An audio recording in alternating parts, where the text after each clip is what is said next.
Margaux J. Rathbun. I'm certified as a nutritional therapy practitioner. I'm also the creator of AuthenticSelfWellness.com and a contributor for FitPerez.com. So this week we're talking about one of my favorite foods, quinoa.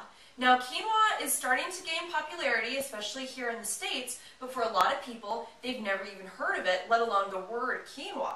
Now quinoa is actually a seed. It kind of has the same consistency and texture of a grain, but it's a seed with a little sprout. Kind of looks like a little tail.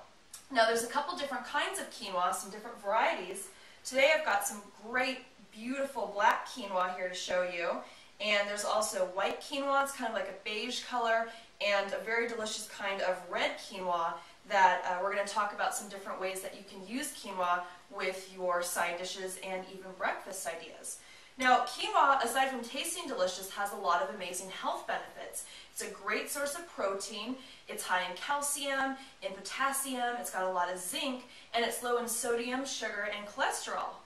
1 cup of quinoa has 5 grams of fiber, so it's a really good addition to your daily diet, and like we said, it's delicious.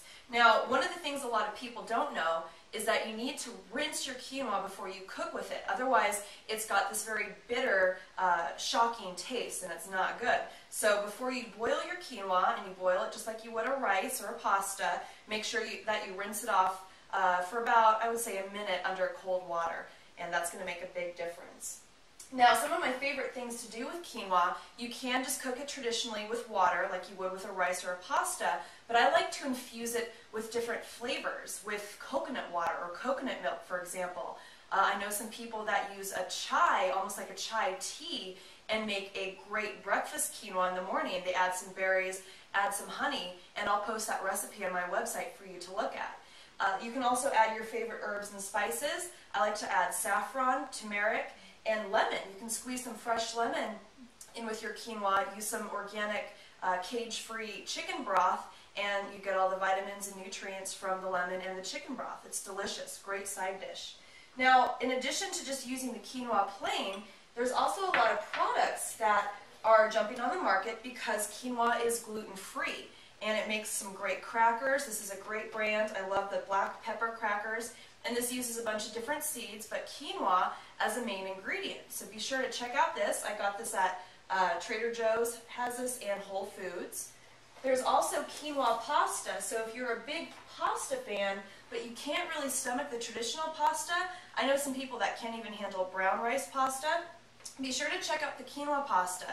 This one uses corn flour in addition to the quinoa, but this one uses rice flour. So if you have any issues with one of those ingredients, you can kind of pick and choose which brand works best for you.